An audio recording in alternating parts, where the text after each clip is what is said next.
When you get to Japan, don't book hotels, don't book anything. Get a sugar mama. A lot of people say Japan is expensive, and I would agree, but I had learned throughout my travels some ways of hacking my way throughout the system and get Japan for really, really cheap and even at a profit. Quick side note, the paperback of my book, How to Date Japanese Women, is out now. If you're interested in Japanese shine, my book is for you.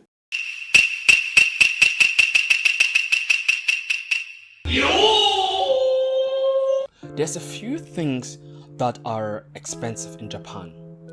I would categorize them in 4 different things, right? 1, the number 1 most expensive thing you will realize and you will learn the hard way is transport.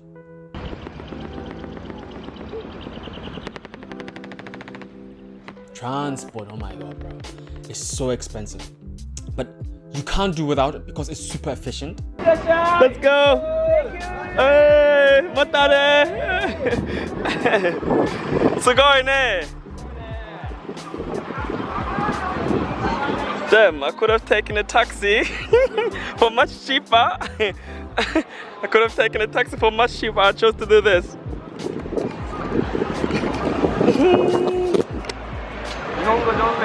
Arigatou! When you get to Japan, there's like those gates in the train station that, you know, like you have to have like a small, like a daily ticket or like a weekly ticket, whatever you choose to buy, and tap it on and the gate will open itself, right? And sometimes there's like supervisors and sometimes there's not. I one time jumped over the big fence to get to my train, and unbeknownst to me, the supervisor literally was just in front of me as I was just jumping down, right?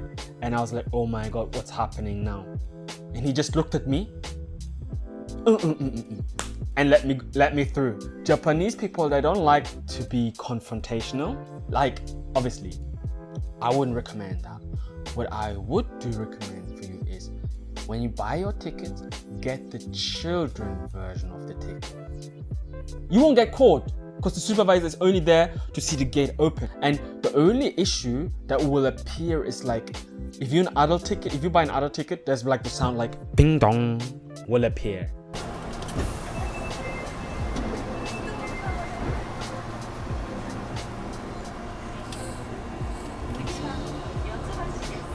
But if it's like a child ticket, it'd be like, you know, like a bird sound, right? But the guy's in a storage room, right? So he won't be able to he won't be asked to come out and say, hey, do you buy like a child ticket? Next time don't buy a child ticket. No, they're non-confrontational. So you just buy a child ticket, and it's like, I think it's like 70% cheaper than like an adult ticket. And this is how you will get around transport. When you get to Japan, don't book hotels, don't book anything.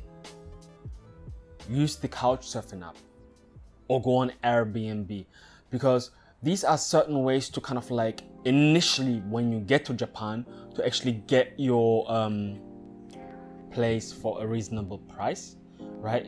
Until you kind of like found your way in getting a sugar mama, right? It's not as difficult as you think, but just for the meantime, use Airbnb. And here's the trick, like places further away from the city center are way cheaper, right?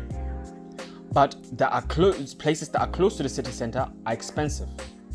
But look at it this way, if you're further away from the city center, you will spend money on transport, which will equalize itself, right? So you're better off getting places close to the city center, but not too close, but enough to where you're saving a bit of money, right?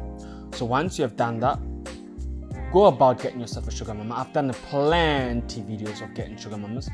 Once you get to know somebody who is viable, you want to start moving in with her. And I use the plane trick, where you just tell her, oh, you missed your flight, but you just want to stay with her for a little bit, you know, like for a little bit where you can take your next flight.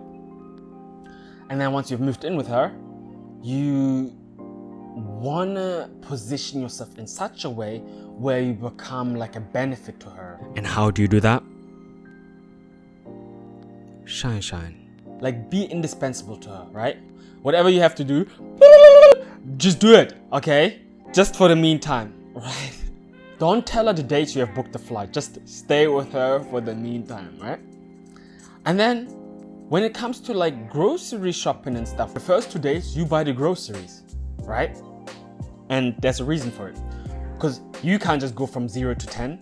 You buy the groceries with your own money for the first 2 days. And then like after 2-3 days, you'll be like, oh no, my trip wasn't planned for that long, so I'm running out of money. And there are certain groceries like Family Mart, they have like, you can pay through your phone. You just need like a login and like ID and whatsoever, right? And just get your sugar mama to give her logins, right? Download the app, ask her for the logins. And the point for that is you will accommodate your food needs. Let's say you're out, right? Let's say, and the way one of the ways I save money is instead of going to restaurants, which are obviously delicious, grocery stores like Family Mart, they were just as good and fresh, and if not better than the restaurant food. All in all, like what you're paying at the restaurant is for the catering service, you're paying for the comfort, and you're paying just for the scenery, right? But the food will be literally the same, right? So here, you will have the ID of your sugar mommy. So you can there and spend here and there on like groceries, and if you're hungry outside, and she wouldn't object to it. It was like, oh, I bought a muffin, oh, I bought her like a hot dog, because I was hungry, I was out on a trip.